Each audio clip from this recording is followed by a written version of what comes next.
Hi students, இந்த வீடியோவில் நம்ம 11th ஸ்டாண்டர்ட் சமச்சீர் ஃபிசிக்ஸ் தான் நம்ம படிச்சுட்டு இருக்கோம். நம்ம ஃபர்ஸ்ட் லெசன் பார்த்துட்டு இருக்கோம்.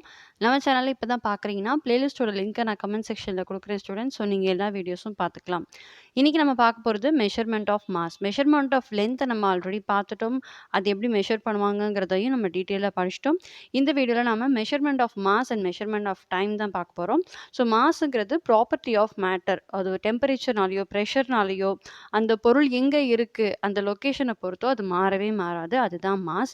டெஃபினேஷன் என்னன்னா, mass of the body is define as the quantity of matter contained in a body. இதுதான் இதுக்கான exact definition. The SI unit of mass வந்து நம்ம கிலோகிராம் தான் யூஸ் பண்ணுவோம். ஸோ எப்போதும் கேஜின்னு தான் நம்ம இதை டினோட் பண்ணணும். So masses of the object வந்து வெரி வைட் ரேஞ்சில் இருக்குது. அதாவது இவ்வளோ சின்ன வேல்யூ மாஸ் இருக்கக்கூடிய பொருள் வந்து பெரிய மாஸ் இருக்கக்கூடிய ஆப்ஜெக்ட் வந்து நம்ம இந்த பூமியில் இருக்குது. ஸோ அதோட மினிமம் வேல்யூ என்னன்னு சொல்லியிருக்காங்கன்னா எலக்ட்ரான். அதோட வேல்யூ அதோட மாஸ் என்னென்னா 9.11 இன்ட்டு 10⁻−31 கிலோகிராம். அதே மாதிரி பெரிய அளவு கொண்ட மாஸ் என்னென்னா யூனிவர்ஸ். அதோட மாஸ் என்னென்னா 10⁻55. அதாவது 10 பக்கத்தில் 55 ஜீரோ போட்டு கிலோகிராம் போட்டால் அது எவ்வளோ வெயிட் இருக்குமோ அதுதான் mass of the universe. So இந்த மாதிரி சின்ன ரேஞ்சிலேருந்து பெரிய ரேஞ்ச் வரைக்கும் இருக்கக்கூடிய மாசஸோட வேல்யூ எல்லாத்தையும் இந்த டேப்லர் காலமில் கொடுத்துருக்காங்க. அதாவது டேபிள் 1.6. ஸோ இதெல்லாம் நீங்கள் பார்த்துக்கோங்க. மேபி இன்டீரியர் 1 மார்க்ஸ்லாம் உங்களுக்கு இந்த மாதிரி கேட்கறதுக்கு சான்சஸ் இருக்குது. அண்ட் பொதுவாகவே மாஸ் ஆஃப் தி ஆப்ஜெக்ட் எப்படி டிட்டர்மைன் பண்ணுவோம்னா கிலோகிராம். அது நம்ம மளிகை கடையிலலாம் நம்ம வந்து அரிசி, பருப்பு, சர்க்கரைலாம் வாங்குறப்ப எப்படி ஒரு வெயிட் மிஷினில் நமக்கு தெராசில் அளந்து தருவாங்க, இல்லை டிஜிட்டல் மிஷினில் நமக்கு வெயிட் போட்டு தருவாங்க.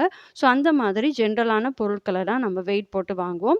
அண்ட் பெரிய அளவிலான இருக்கக்கூடிய பிளானட்ஸு, ஸ்டார்ஸு அதெல்லாம் நம்ம கிராவிடேஷனல் மெத்தட், அந்த மெத்தட் யூஸ் பண்ணி தான் அதோட மாஸை நம்ம டிட்டர்மைன் பண்ணுவோம்.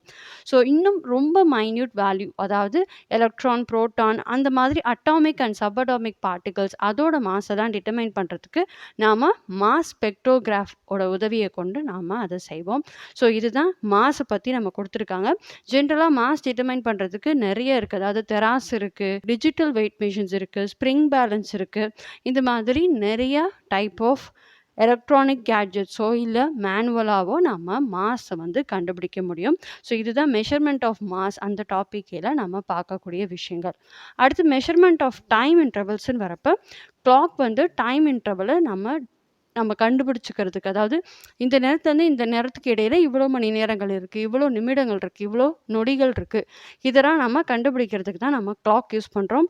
So atomic standard of time is based on the periodic vibration of the caesium atom. அதாவது அந்த காலத்தில் அட்டாமிக் கிளாக் இருந்திருக்கு. அந்த அட்டாமிக் கிளாக் எப்படின்னா சீசியம் ஆட்டமில் வைப்ரேட் ஆகக்கூடிய அந்த வைப்ரேஷனை வச்சு டைமை வந்து கண்டுபிடிச்சாங்க. ஸோ அந்த டைமை கால்குலேட் பண்ணாங்க.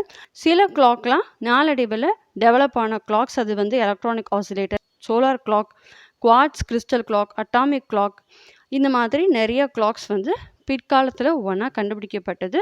மோஸ்ட்டாக நம்ம கையில் கட்டக்கூடிய வாட்சஸ் எல்லாமே குவார்ட்ஸ் தான் இருக்கும். ஸோ நீங்கள் எல்லா வாட்சும் இது எந்த கம்பெனியாக இருந்தாலும் அந்த வாட்சில் குவார்ட்ஸ்ன்னு நீங்கள் பார்க்க முடியும்.